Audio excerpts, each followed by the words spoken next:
faire le bilan lecture pour le mois de septembre 2019 puisque je ne l'ai pas fait. Donc vous avez eu un bilan désaliénal avec ma soeur mais vous n'avez pas eu le bilan lecture de septembre. Je ne sais pas trop ce qui s'est passé mais enfin bref. Il arrive maintenant.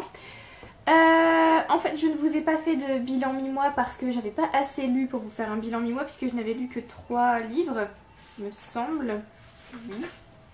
Oui, mi-mois j'avais lu que 3 livres donc je me suis dit oui en fait je vais lire en tout 5 livres ce mois-ci donc ça sert à rien que je fasse 2 bilans, je vais en faire qu'un seul. Et résultat, j'ai lu 10 livres.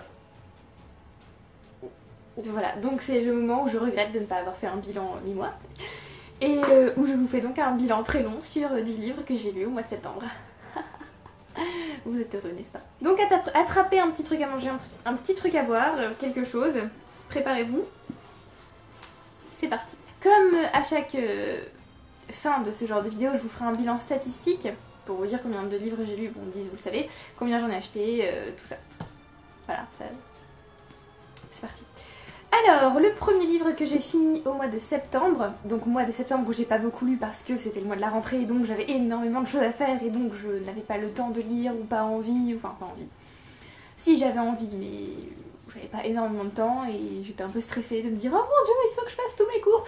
Donc, vous imaginez bien. Mais j'ai quand même réussi à lire quelques livres au début du mois et après ça s'est accéléré et maintenant je relis un peu normalement entre guillemets. Donc le premier livre que j'ai lu, on va y arriver, dans ce mois, pendant ce mois de septembre 2019, c'est Ni vu ni connu, Panthéon, Histoire, Mémoire, où sont les femmes, par le collectif Georgette Sand. C'est une non-fiction, un recueil de petites biographies sur des femmes qui ont été oubliées par l'histoire. Donc elles sont classées, bien sûr le classement est bleu sinon c'est pas drôle, elles sont classées par, comment dire,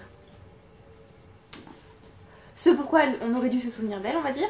Donc il y a les artistes, les aventurières, les méchantes inventées ou avérées, les femmes de pouvoir, les intellectuelles, les militantes et les scientifiques. C'était hyper intéressant, j'adore ce genre de livre qui nous parle de femmes. Donc on a toujours un portrait, une photographie, un dessin de la femme en question et la biographie se présente comme ça. Et à la fin, on a toujours « Elle vous inspire, découvrez aussi » avec le nom d'autres femmes à découvrir. C'était génial, j'ai adoré, j'en veux plus. Je veux un deuxième tome sur toutes les femmes qui sont dans le découvrez aussi. Oui, oui, s'il vous plaît. C'était génial. J'ai découvert pas mal de femmes que je ne connaissais pas du tout. Il y en a d'autres que je connaissais, mais par exemple, c'était surtout des écrivaines. Comme ici, on trouve Sappho et Christine de Pisan, que j'ai fait étudier à mes 4e. Donc voilà. Et ce livre était top. À mettre dans vos bibliothèques à côté de Culotté. C'était génial. Je veux plus de livres comme ça. Si vous en avez à me recommander, je vous en prie. Je crois qu'il y avait Elisabeth Vigée-Lebrun, que j'adore. Je vais vous montrer son portrait si je parviens à la retrouver, ce qui n'est pas gagné. Elle doit être un artiste. Oui, voilà. Donc voilà, je vous recommande fortement ce livre. Qu'est-ce que j'ai à vous dire de plus dessus? Pas grand chose à part que c'était top, je veux un deuxième tome, j'ai appris énormément de choses et allez-y. Foncez. N'hésitez pas une seconde. Je vais en profiter pour vous dire à quoi correspondent les livres que j'ai lus en septembre pour le Pumpkin Autumn Challenge puisque je participe et donc j'ai tenté de caser la majorité des livres dans les catégories. Alors, Ni vu ni connu compte pour Automne enchanteur, Prenez garde aux souliers pointus, Sorcière, sorcier et féminisme, puisque c'est clairement féministe. Voilà. Le deuxième livre que j'ai lu ce mois-ci, c'est Les fourberies de Scapin de Molière. Donc, je pense que tout le monde le sait maintenant, je ne suis pas du tout une grande fan de Molière, mais je dois le faire étudier, enfin faire étudier une pièce de cet auteur à mes 5e. Et donc, comme la majorité de mes collègues ont choisi Les fourberies de Scapin, et j'ai aussi choisi Les fourberies de Scapin, donc je l'ai relu. Bon, je suis toujours pas une énorme fan, ça ne me fait toujours pas rire aux éclats. Mais j'ai bien aimé quelques répliques sympas et voilà. Pas grand chose à vous dire. Pour ceux qui ne connaissent pas l'histoire, c'est Scapin qui est fourbe et qui va se servir de ce qu'il sait sur ses maîtres pour les tromper. En gros. Voilà. Pas grand chose d'autre à vous dire. Pas une grande fan. Celui-là, il a compté pour Automne, douceur de vivre. Je l'ai classé dans l'autre mère, donc famille, amitié, faux semblant et illusion, puisque il y a une scène dans cette pièce où Scapin joue un tour à son maître et ça fait bien illusion, je trouve. En plus, il y a la question de la famille et de l'amitié, donc parfait. Ensuite, j'ai lu Ce qui ne me tue pas, donc le 4e tome de Millennium, écrit par David Lagercrantz. Je ne sais pas si vous êtes au courant, mais il y a eu une première trilogie Millennium écrite par Stieg Larsson. Stieg Larsson qui est mort juste après avoir donné les manuscrits à son éditeur. Et c'est David Lagercrantz qui a repris la trilogie, qui a repris la série pour la continuer. Donc j'avais un petit peu peur de lire ce livre, ça fait un long moment que je l'ai quand même. Il me semble que je l'ai écrit depuis quand je l'ai... Oui, je l'ai depuis juin 2017, quand même. Et j'avais un peu peur de le lire parce que j'ai vraiment beaucoup aimé les deux, toute la trilogie en fait, toute la première trilogie Millennium. Et j'avais peur de pas autant aimer cette deuxième trilogie puisqu'il a ressorti 3 livres. Je l'ai lu parce que le 3e, donc le 6e tome est sorti. Et j'étais pas du tout au courant. Donc je l'ai vu en librairie, j'ai fait... Je ne suis pas du tout à jour, au secours. Donc je me suis dit que j'allais lire le tome 4 et poursuivre si j'aimais beaucoup. Résultat, j'ai vraiment beaucoup aimé, c'était top. On retrouve les personnages qu'on adore. Et encore, je peux pas tellement vous en dire, puisque si je vous en parle, je risque de vous spoiler. Donc, sachez qu'on retrouve certains personnages qu'on adore, nuance, dont un personnage que j'adore, vraiment, énormément. Je pense que c'est mon personnage préféré de la série. Je ne vais pas vous en dire énormément, parce que j'ai peur de vous spoiler. Dommage. Mais donc voilà, sachez que c'est toujours aussi bien. On a toujours une espèce d'enquête qui va mener vers beaucoup plus gros. C'était aussi le schéma de la première trilogie, puisque dans la première trilogie on suivait Lisbeth Salander et Michael Blomqvist. Et il fallait résoudre une enquête vieille de plusieurs années. Et en fait cette enquête menée dans les 2 tomes suivants est quelque chose de beaucoup plus gros, une espèce d'énorme machination, corruption, tout ça, enfin bon bref.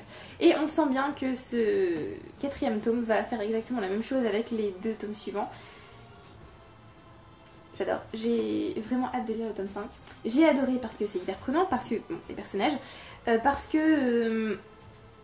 oui, j'ai été complètement prise par l'histoire. L'écriture est beaucoup mieux dans ce livre. Alors je sais pas si c'est l'écriture de Stieg Larsson qui était défaillante entre guillemets, ou si c'est le traducteur, parce que le traducteur aussi a changé. Mais c'était beaucoup mieux, c'est beaucoup plus fluide. J'ai aussi trouvé qu'il y avait beaucoup moins de détails, par exemple dans la première trilogie.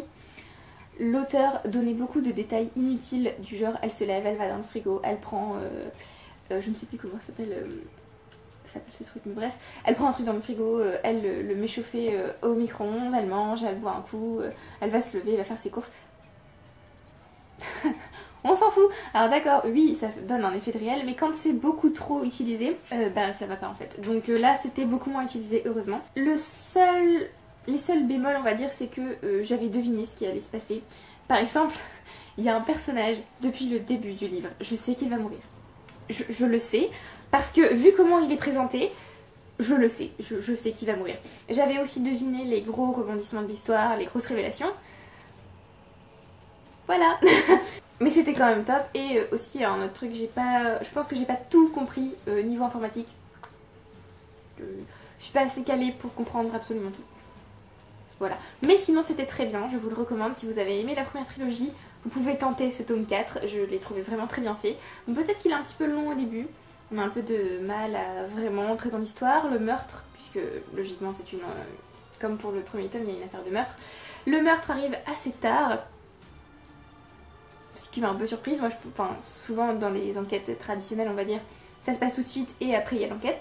Mais là non, c'était un peu plus long, donc voilà, sachez que c'est peut-être un petit peu long, pour autant je l'ai pas lu, j'ai lu assez rapidement, pas vraiment en fait, vu le temps que j'avais pour lire, mais bon. Mais oui, donc je vous le recommande quand même si vous avez aimé la trilogie, vous pouvez donner une chance à ce tome 4, il est pas mal. Voilà, et donc j'ai hâte de lire la suite. Alors celui-là, je l'ai fait compter pour Automne frissonnant, tu n'en reviendras pas. Angoisse épouvante, policier vampire, puisqu'on peut le classer dans les policiers, je pense. Je pense. Oui. Éventuellement. Que vous dire de plus? Il y a les grands thèmes qu'il y avait déjà dans la trilogie, dans la première trilogie, hein, comme je vous l'ai dit, corruption, meurtre, il y a des moments sordides aussi, des scènes pas décrites, mais pas besoin de les décrire pour que mon imagination tordue les imagine. Donc voilà. Je vous recommande de continuer si vous avez déjà lu la première trilogie. Par contre, si vous ne l'avez pas lu, lisez-la d'abord parce que sinon vous n'allez pas tout comprendre, je pense. Ensuite, qu'est-ce que j'ai lu? J'ai ensuite lu Stormfront de Jim Butcher, le premier tome de The Dresden Files. Donc en français ça s'appelle Les Dossiers Dresden, tome 1, Avis de tempête, il me semble. J'ai envie de lire cette série depuis très très longtemps. C'est de l'urban fantasy. C'est l'histoire d'Harry Dresden qui est magicien ou sorcier. Je crois que c'est wizard, donc sorcier. Il est sorcier et c'est son métier effectif. Et en fait il enquête sur les affaires paranormales, surnaturelles. Et voilà, moi rien que ce petit résumé, j'étais là, ouhou, oui. Parce que du coup il y a des créatures fantastiques, il y a des vampires il me semble. Il me semble qu'il y a aussi des loups-garous mais pas dans celui-là. Enfin voilà, il y a des créatures étranges, il y a des démons aussi.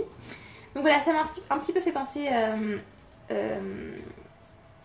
au monde des Shadowhunters, mais en adulte. Donc j'avais vraiment hâte de lire ce livre, j'attendais énormément. Et franchement, alors il y a juste un truc qui fait en sorte que ce livre n'est pas un coup de cœur, mais sinon tout le reste c'était génial. J'ai adoré l'univers, j'ai adoré Harry Dresden, j'ai adoré le ton, son humour, j'ai adoré les créatures, j'ai tout adoré, c'était trop bien. Il y a aussi des réflexions hyper intéressantes sur la magie, comment est décrite la magie, des réflexions aussi intéressantes sur des sujets assez lourds, la mort, les femmes, tout ça, enfin voilà, c'était trop bien. Juste le seul problème avec ce livre, c'est les remarques d'Harry sur les femmes. Non, hein, tu vas te calmer Harry, hein, parce que tu es un peu énervant, voire très très énervant. Alors après, ça, comment dire, c'est remis en question en quelque sorte parce que les femmes réagissent et ne trouvent pas ça normal du tout. Mais pour autant, c'est un petit peu agaçant à force de tout le temps le voir penser aux femmes par rapport au physique, le fait qu'il pourrait coucher avec une telle et une telle et machin. On s'en fout. On s'en fout complètement Harry, si tu savais. Et aussi, autre petit bémol, j'ai pas eu tellement de surprises dans ce tome puisque j'avais deviné la plupart des choses qui arrivent. J'ai pas été hyper surprise, enfin c'est un petit peu dommage. Mais sinon j'ai tout aimé, tout. J'ai adoré Harry, j'ai adoré l'enquête, j'étais à fond dedans, j'avais envie d'en savoir encore plus. Du coup je sais que je vais continuer la série avec le deuxième tome qui s'appelle Full Moon. Et voilà, il faut juste que je commande ce tome et que je le lise, mais ça se lit super vite et c'était... J'adore d'ailleurs les personnages féminins. Donc voilà, ravie d'avoir découvert Jim Butcher. J'espère que le deuxième tome sera un peu moins en mode Harry qui fait des remarques sexistes toutes les 2 secondes. Et ce livre a compté pour Automne frissonnant, les freaks, c'est chic, monstres, différence, altérité, cirque et étrangeté. Puisqu'il y a effectivement des monstres, créatures là-dedans. Donc je me suis dit que ça passait. D'ailleurs pour la majorité de ces livres j'ai fait une chronique sur le blog, donc n'hésitez pas à aller voir. Ensuite je me suis dit que j'allais me faire une petite relecture. Ça faisait longtemps que je voulais relire cette série et je me suis dit allez lance-toi, c'est l'automne, c'est le moment. Donc fais-toi plaisir. Enfin j'avais peur que ça ne me fasse pas du tout plaisir, mais enfin bref. Et j'ai relu Twilight de Stephenie Meyer. Oui, voilà. Twilight que j'avais lu il y a 5000 ans. Je crois que j'étais au collège quand je l'ai lu. Il me semble. Oui, j'étais au collège. Mes éditions sont là. Au-dessus, je les ai gardées. Elles sont toutes mortes parce que j'ai adoré ces livres à l'époque. Et donc je me suis dit on va se faire une petite relecture, peut-être que ce sera super nostalgique, peut-être que je vais détester, peut-être que je vais encore adorer, même si ça, je pensais vraiment que j'allais détester. Et grosse surprise, j'ai adoré. Oui, j'ai presque honte de le dire, mais j'ai adoré cette relecture. Alors au début non, parce que j'ai trouvé que le rythme était assez bizarre, puisque ça commence hyper lentement. Et tout s'accélère à la fin. Donc le rythme n'était pas hyper abouti on va dire. Mais sinon j'ai tout aimé j'avoue. Alors je pense qu'il y a une grosse part de nostalgie évidemment. Puisque j'ai adoré ce livre quand j'étais jeune comme je vous l'ai dit. Pas que je ne sois plus jeune hein, mais je veux dire quand j'étais plus jeune quoi. Et du coup j'ai retrouvé toutes les sensations que j'avais eues à l'époque. bah, quand j'étais plus jeune, j'étais amoureuse d'Edward, hein, évidemment. J'ai l'impression qu'il y avait deux types de filles à mon époque, celle qui était team Edward et celle qui était team Jacob. Voilà. Et moi, clairement, c'était Edward, mais enfin, je comprenais même pas qu'il y ait une deuxième team parce que pour moi, c'était évident. Il n'y avait pas de choix possible en fait. Mais enfin, bref. Nous avançons pas là-dessus. Bref, donc j'ai vraiment beaucoup aimé cette relecture. D'ailleurs, c'était une lecture commune avec Christelle qui a aussi adoré. Donc nous étions deux. Et oui, voilà, j'ai adoré retrouver les Cullen, j'ai adoré étrangement retrouver Bella qui m'a à la fois saoulée et à la fois je me suis dit non mais j'étais comme ça quand j'étais jeune, donc ne nous énervons pas contre elle, c'est mon double, voilà. Donc, et en fin de compte, quand on y réfléchit, puisque ben, peut-être que tout le monde ne le fait pas, je le sais, mais j'ai tendance quand je lis un livre à interpréter et à réfléchir sur le livre, même si c'est par exemple Twilight ou si c'est Daya ou si c'est un middle grade jeunesse, bref que ce soit n'importe quel livre, j'aime réfléchir sur le livre et trouver des choses à interpréter, tout ça. Et en fait je trouve que le mythe du vampire ici est pas si mal. Alors certes il faut pas s'attendre, enfin si les gens s'attendent au mythe du vampire traditionnel genre Dracula hyper sanglant qui mange des gens, tout ça, ben vous allez être déçus forcément puisque c'est pas du tout le but de ce livre. Ici on recrée clairement le mythe du vampire, mais j'ai trouvé ça quand même original et intéressant. Il y a quand même à un moment donné une scène où elle fait des recherches sur les vampires pour comprendre exactement le mythe, le folklore, tout ça. Et en fin de compte oui j'ai trouvé ça intéressant. Je pense que peut-être l'espèce de haine qu'il y a contre cette série, c'est peut-être simplement le fait que le film a mis en image des scènes du livre que peut-être les lecteurs s'imaginaient différentes. Par exemple, la fameuse scène de la clairière où elle le découvre pour la première fois. Peut-être que dans le film, ça tourne tout le délire en ridicule, alors que dans le livre, il y a un espèce de mystère qui flotte quand même, puisqu'on a du mal à s'imaginer la scène. Peut-être, je ne sais pas. En tout cas, oui, j'ai pas trouvé Bella si énervante en fin de compte, parce que j'ai aimé son côté... son côté assuré, son côté observatrice. J'ai aimé que ce soit pas juste une demoiselle en détresse. Même si clairement il y a un petit côté quand même demoiselle en détresse. En même temps j'ai envie de vous dire, elle se retrouve contre des vampires, elle peut pas faire grand chose vu que ce n'est qu'une humaine. Mais oui j'ai aimé le fait qu'elle prenne des décisions et qu'elle soit pas... Oui, enfin en fin de compte oui j'ai trouvé qu'elle était pas si horrible que ça. Vu que... En fait quand je lis des chroniques maintenant, vu que ça faisait super longtemps que j'avais lu le livre, je me disais mon dieu mais je vais tellement haïr Bella. Et en fin de compte pas du tout. Voilà. Alors je ne dis pas bien sûr que ce livre est le meilleur de la planète, oh mon dieu c'est merveilleux. Je dis juste que j'ai aimé cette relecture et que je ne m'y attendais pas forcément. Voilà, puis c'est de l'Aya, il me semble que c'est un peu par ce livre que l'Aya est devenue aussi prégnante on va dire. Donc on peut quand même remercier Twilight de nous avoir permis d'avoir un genre Ya beaucoup plus important maintenant. J'ai fait aussi une chronique sur le blog, mais je vous avoue que j'étais très surprise d'adorer ce livre. Donc je vais bientôt c'est toujours relatif n'est-ce pas? Je vais bientôt lire la suite. Et voilà. Alors je me souviens que le tome 2, New Moon, qui s'appelle Tentation en français, c'était mon préféré parce que je trouvais que... Enfin moi à l'époque je me disais mais complètement, si jamais un jour ça m'arrive, ce qui lui arrive dans le tome 2, complètement c'est ma réaction. Exactement. Ça c'était à l'époque. Maintenant, en le relisant, je ne sais pas si je me dirais exactement la même chose. Mais je trouve qu'en tout cas, le côté adolescent est très bien représenté ici, je trouve. Et je trouve aussi que la romance... Oui, parce qu'en fait, j'ai beaucoup de choses à vous dire sur Twilight, je vous avoue. La romance, en fait, n'est pas... Enfin, c'est pas un insta-love déjà. Alors là, j'étais... En me rendant compte que ce n'était pas un insta-love, mais j'étais tellement heureuse. Vraiment. Parce que avouons-le, la première fois qu'elle le voit, elle tombe pas du tout amoureuse. Elle le trouve juste beau, ce qui est normal, ça veut dire qu'il lui plaît. Enfin je veux dire, ça existe ce genre de choses quand on voit quelqu'un et qu'on se dit tiens il est beau, il me plaît, voilà c'est tout. Il n'y a pas de oh mon dieu je suis amoureuse de lui pour la vie. Il n'y a pas de ça, heureusement.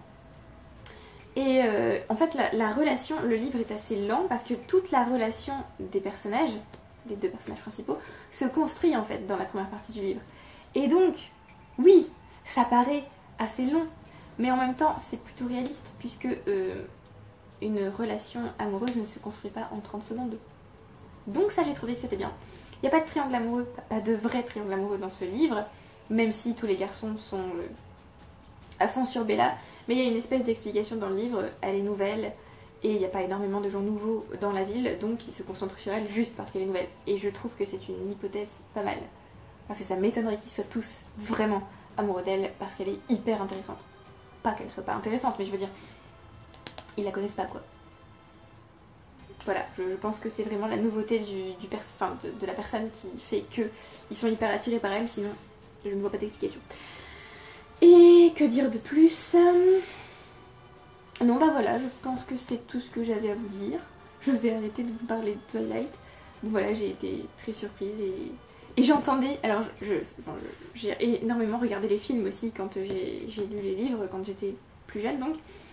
Et la fameuse scène du baseball, j'avais la musique de Muse dans la tête, c'était extraordinaire. J'ai eu tellement envie de revoir le film après. C'était... Voilà, donc lecture nostalgique. Comme je vous dis, je ne vous dis pas que c'est le livre le meilleur du monde, tout ça, mais il était pas si mal, enfin je veux dire, c'est pas horrible, c'est pas... Et c'est pas mal écrit aussi, parce que j'ai aussi vu, après en anglais, hein. En français je me souviens pas, mais j'ai aussi vu des chroniques haineuses, mais alors vraiment c'était impressionnant. C'est mal écrit, c'est clairement de la merde, ce genre de truc, et moi j'étais là, alors à la relecture, honnêtement... C'est pas si mal écrit, il y a des parties description assez longues, enfin c'est pas... ça va quoi, enfin c'est pas affreux. Il y a pire je pense, clairement il y a pire. Donc voilà. Ah oui, autre chose, petit point sur le personnage d'Edward. Oui, j'étais clairement amoureuse de lui quand j'étais plus jeune, et là, oui, il est toujours très séduisant. Alors oui, il est un peu inquiétant aussi, évidemment, j'ai envie de vous dire... certaines choses qu'il fait sont là, on est là, oui alors si tu étais un adolescent normal et que tu faisais ça, non non, mais j'ai quand même aimé ce personnage, et j'aime toujours pas Jacob, voilà. Bon, je vais arrêter de vous parler de ce livre, définitivement, hein. Alors j'ai classé Twilight dans Automne, douceur de vivre, dans Jack-o'-lantern, Halloween, enfance, Samhain et Feel Good, parce que c'est un livre de mon enfance, et je pense d'ailleurs qu'il y a une grosse part d'enfance dans le fait que j'aime encore ce livre. Alors là, je pense que j'ai perdu la moitié d'entre vous qui se disent mon dieu, mais Twilight, elle aime bien. Oh, calmons-nous. Tout le monde aime des livres qui ne sont pas forcément formidables, mais je trouve ça intéressant en fait de parler de ces livres qui sont hyper polarisants. Bon, j'ai pas envie de vous m'insulter dans les commentaires en mode mon dieu, mais tu es une booktubeuse en carton parce que tu lis Twilight. Surtout que je viens d'atteindre les 2000 abonnés. Quoi 2000 abonnés. Alors là j'en perds 500 juste parce que je parle de Twilight, tout va bien. Non mais voilà, je trouve que c'est intéressant de parler de ces livres et qui sont pas forcément aimés parce qu'on n'a pas forcément les mêmes opinions sur ces livres, donc voilà. Donc ne vous énervez pas en commentaire, dites-moi juste je n'ai pas aimé parce que, et c'est tout. Ne vous énervez pas, je ne dis pas que parce que vous n'avez pas aimé vous êtes quelqu'un d'affreux, je dis juste qu'on a tous des opinions différentes sur les livres. Ensuite, j'ai lu un petit livre qui m'a été proposé au CDI de mon collège. Ça s'appelle Le livre qui fait aimer les livres, même à ceux qui n'aiment pas lire, d'Hélène Boucher, je crois. Parce que j'ai juste le nom là du livre, mais sinon je ne l'ai pas, puisque je l'ai emprunté. Je l'ai prêté à un de mes élèves qui m'a posé la question, mais madame, ça sert à quoi de lire? Mon cœur s'est serré très fort et je me suis dit, non. Voilà, donc malheureusement je n'ai pas su comment réagir, donc j'ai tenté de lui trouver des arguments, mais je ne suis pas persuadée d'avoir été très convaincante. Du coup, pendant les quarts d'heure lecture, je lui ai glissé ce livre sur la table en lui disant tu vas voir à quoi ça sert d'ailleurs. Voilà. Depuis, il me l'a pas rendu, donc il faudrait peut-être que je lui demande. Mais en gros, c'est un petit livre pour enfants qui donne des arguments pour la lecture. Donc c'est à moitié fantaisiste et à moitié réaliste, on va dire. Puisqu'il y a des arguments du genre tu vas briller par ta conversation, ce qui est vrai, enfin vrai. Ce qui veut dire que tu apprends du vocabulaire, tu apprends à mieux parler quand tu lis. Mais il y a aussi des trucs carrément fantaisistes du genre si t'es tout nu, bah c'est bien d'avoir un livre, comme ça bah tu peux te cacher. Moi j'étais là. D'accord. Donc c'était un livre très chouette, très sympa, j'ai beaucoup ri en le lisant et il se lit vraiment très vite, genre en un quart d'heure, même pas 5 minutes, 5 minutes j'exagère, mais vraiment il se lit extrêmement vite.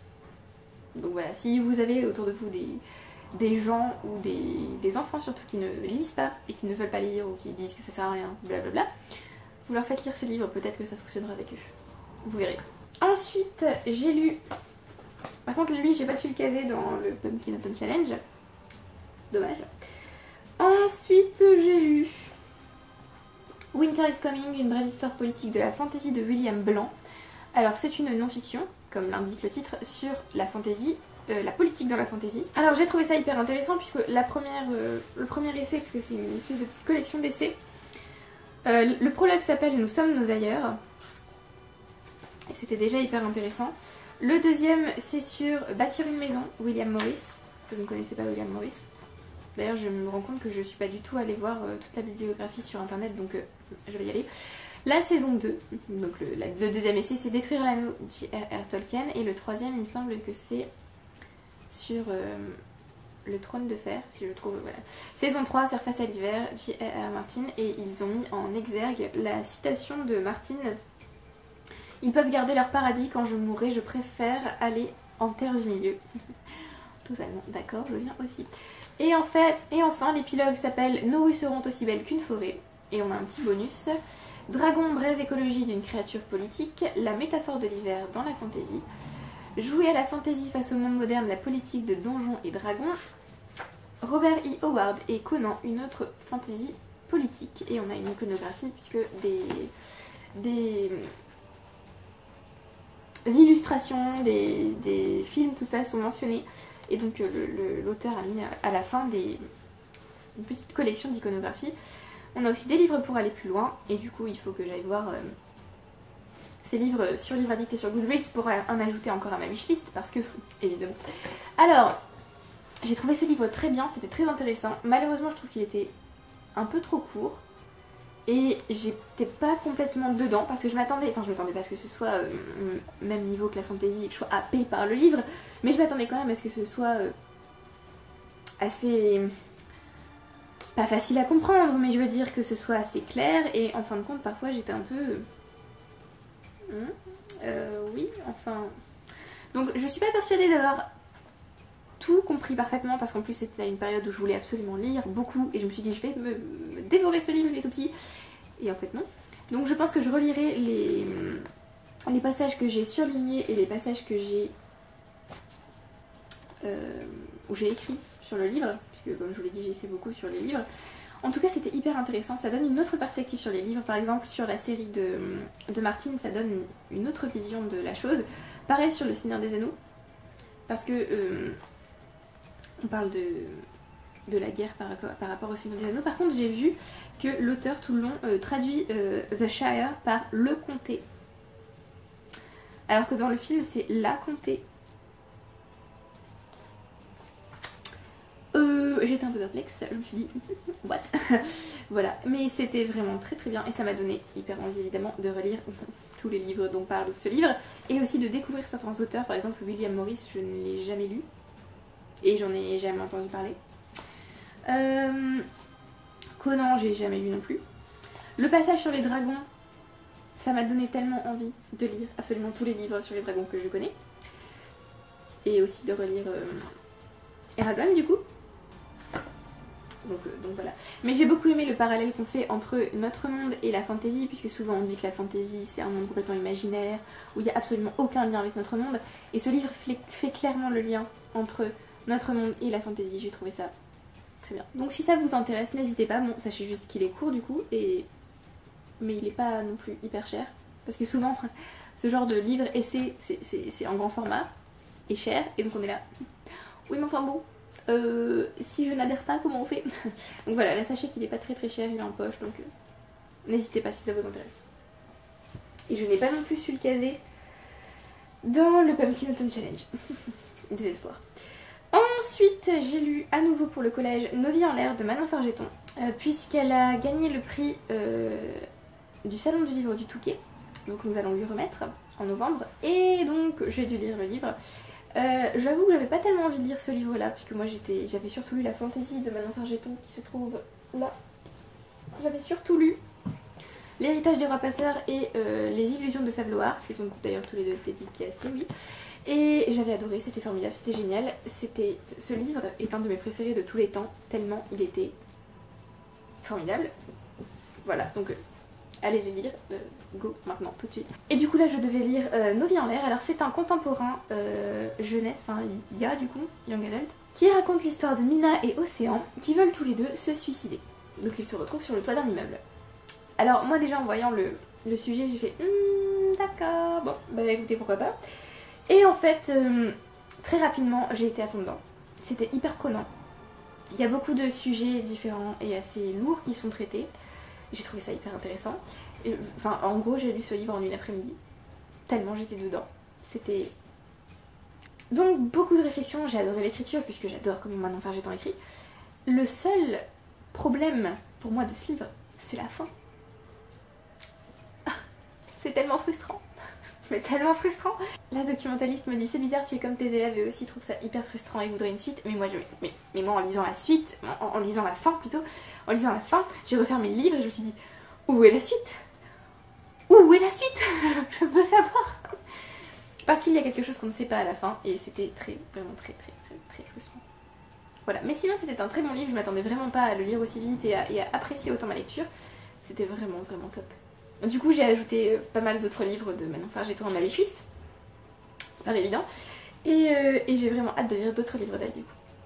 Mais j'admire cette autrice, elle est formidable, vraiment. Donc si vous n'avez pas encore lu Nos vies en l'air, allez-y. Je ne peux pas vous dire grand chose d'autre sur ce livre parce que j'ai absolument pas envie de vous spoiler. Mais sachez que en fin de compte c'est un beau livre. Et voilà. C'est tout ce que je veux vous dire. J'ai réussi à le caser dans le pumpkin, mais je l'ai mis dans la même catégorie que les fourberies de Scapin, donc dans Automne, douceur de vivre, l'autre mère, puisque ça parle de famille et d'amitié. Donc sachez quand même que ça parle de deuil, d'harcèlement, enfin voilà, c'est pas hyper... Enfin les thèmes abordés ne sont pas hyper joyeux, mais c'était quand même un beau livre, donc allez le lire, je ne vous dis rien de plus.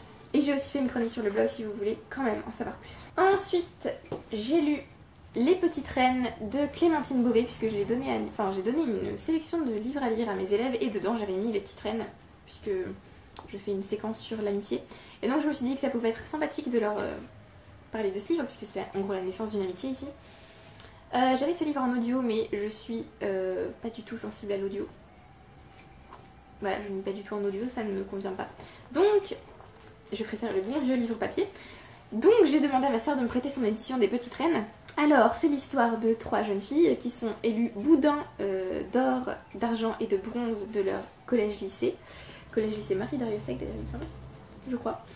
Elles vont décider d'aller jusqu'à Paris. Donc je ne vous raconte pas pourquoi exactement, vous verrez bien l'histoire si vous le lisez. Mais c'était vraiment pas mal, en fait j'avais absolument pas envie de lire le livre avant que mon ami m'envoie l'audiobook l'année dernière. Depuis, comme je vous l'ai dit, l'audio c'est pas mon truc, donc j'ai reculé la lecture du livre et finalement je me suis dit bon allez lis-le, c'est bon. C'était vraiment pas mal, c'était prenant. J'ai beaucoup aimé l'humour de Mireille parce que c'est écrit à la première personne et donc on a le point de vue de Mireille, c'était vraiment sympa. J'ai aimé son humour. Par contre, j'ai aussi aimé l'histoire, j'ai aussi aimé le message délivré, tout ça. C'était vraiment pas mal. Par contre j'ai trouvé que c'était peut-être un petit peu long à se mettre en place tout ça et donc j'étais un peu pas distraite, mais en fait en fin de compte je me suis dit ça devient long, j'ai envie qu'il se passe quelque chose, j'ai envie que ça avance et voilà. Mais sinon c'était vraiment très bien et j'ai pas grand chose d'autre à vous dire. L'écriture est top, l'humour est top, les personnages j'ai adoré, je me suis beaucoup attachée aux jeunes filles, la réflexion est très bien, j'ai aimé le message délivré, voilà. Vous pouvez aussi aller lire la chronique si vous voulez en savoir plus. J'ai aussi réussi à caser ce livre dans le Pumpkin Autumn Challenge, mais encore une fois dans l'autre mère, puisque on parle de famille et d'amitié là-dedans. D'ailleurs, il y a un passage que j'ai adoré, mais je peux pas vous en parler puisque c'est un spoil, mais à la fin était hautement satisfaisante, sachez-le. Vraiment, j'étais vraiment contente de cette fin. Et j'aurais aimé voir plus de scènes entre Mireille et Philippe Dumont, je ne vous dis rien de plus, mais...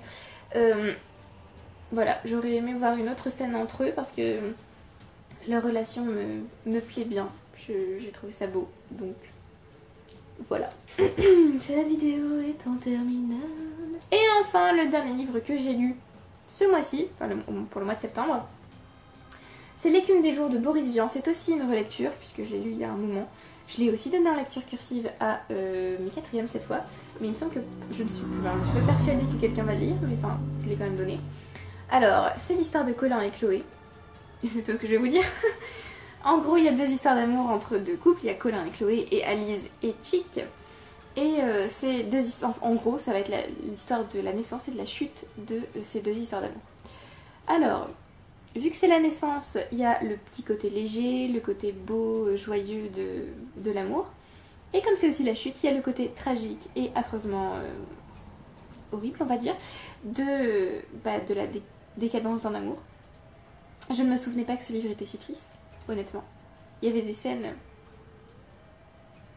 où j'étais pas très bien, on va dire. Je me souvenais en revanche que l'écriture était très poétique, et en effet elle l'est. Je me souvenais aussi que c'était en gros du réalisme magique. Donc il se passe des choses qui ne sont pas expliquées, mais c'est un peu normal. Donc j'ai trouvé ça... Enfin je me rends compte que j'aime beaucoup en fait le réalisme magique. Je trouve ça vraiment... je trouve que ça ajoute un côté poétique en plus au livre. J'ai aimé l'écriture.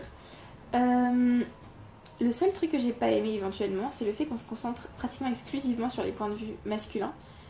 Donc Chloé est considérée parce que Colin l'aime, et Alice est mise en avant aussi parce que elle est la compagne de Chick. Mais voilà, j'ai trouvé que c'était très très masculin comme livre. Mais c'était quand même une très belle histoire. Je vous la recommande. J'ai aussi fait une chronique. Je m'attendais pas à aimer ce livre autant la première fois que je l'ai lu. Et à nouveau, je m'attendais pas à l'aimer autant à cette nouvelle lecture. Mais quand je vous dis qu'il y a de l'humour et que c'est tragique, c'est-à-dire que j'ai éclaté de rire à certains moments, c'était vraiment hyper drôle. Et à d'autres, ça m'a refroidi, vraiment. Donc voilà, il y a aussi des scènes assez absurdes qui me donnent l'impression que ce livre est aussi une espèce de critique de la société où les gens sont jetables et où l'argent est roi. Donc c'était top, je vous le recommande. Je crois que je l'ai aussi... Oui, je l'ai mis dans Automne Astral, Songe d'une nuit d'automne, couverture aux couleurs de la nuit, bleu, violet ou mauve. Donc comme c'est bleu, je me suis dit que ça passait. Voilà, ce sont tous les livres que j'ai lus au mois de septembre. Donc ça donne ça, plus 2 livres que je n'avais pas. Je vais maintenant vous faire le petit bilan. Donc ça fait que, alors pour septembre, j'ai rempli 6 catégories du Pumpkin Autumn Challenge. J'en ai pour l'instant complété 4 en octobre, donc ce qui m'en fait 10.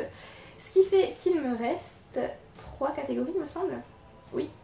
Il ne me reste que 3 catégories à remplir et j'aurai terminé le challenge. Yeah. Le bilan statistique du mois de septembre. Le meilleur livre du mois, c'est Ni vu ni connu, sans hésitation. J'ai pas eu tant de coups de cœur que ça, mais j'ai eu pratiquement... Enfin, j'ai pas eu de grosses déceptions, donc j'ai vraiment eu que de bonnes lectures, même si c'était pas d'excellentes lectures. Donc, meilleur Ni vu ni connu, pas de fail, donc. La surprise, c'est Twilight, clairement, parce que je m'attendais pas du tout à aimer autant, réaimer autant ce livre, puisque, clairement, c'était un coup de cœur quand même. Parce qu'à la fin, j'étais là, oh, c'était génial, je suis à nouveau une adolescente de 13 ou 14 ans, wouh! Et oui, le pouvoir de la lecture. Et je n'ai pas non plus eu de déception. Alors, ça fait 10 livres lus, 6 livres acquis. D'ailleurs, il faut que je vous fasse un book haul dans pas très longtemps. Parce que là, je vous ai fait le bilan des Aliénales, mais entre temps, j'ai acheté des livres, donc ce serait bien que je vous les montre. J'ai lu 7 fictions, 6 romans, donc un thriller, 2 fantasy fantastique, 3 contemporains qui sont 2 IA et 1 adulte. D'ailleurs, sur le fantasy fantastique, je vais vous faire une vidéo là-dessus, je pense. Parce que j'en ai marre d'employer le terme fantastique alors que il n'a pas... Enfin, je l'emploie de manière fautive. Si je vous parle par exemple de Stormfront comme d'un livre fantastique, c'est faux. Donc voilà, je vais vous faire une vidéo sur la fantasy et le fantastique. Et il faut juste que je trouve le temps et le courage de préparer et de tourner cette vidéo. On peut le faire. Et parmi les 7 fictions, il y avait aussi une pièce de théâtre, donc une pièce de théâtre classique puisque c'était Les Fourberies de Scapin. J'ai aussi lu 3 non-fictions, un recueil de biographie, un essai et un livre humoristique. Ça me fait 2828 pages, c'est le plus petit nombre de pages que j'ai lu cette année, ce qui n'est pas étonnant. En plus, je dois vous dire, j'ai commencé un autre livre que je n'ai pas réussi à terminer parce que je n'arrive pas à entrer dans le livre. J'avais lu une centaine de pages dans ce livre et il est en repos pour l'instant parce que je n'y arrive pas. Donc j'espère qu'en octobre, il y aura beaucoup plus de pages lues et de livres lus, que j'aurai repris un rythme plus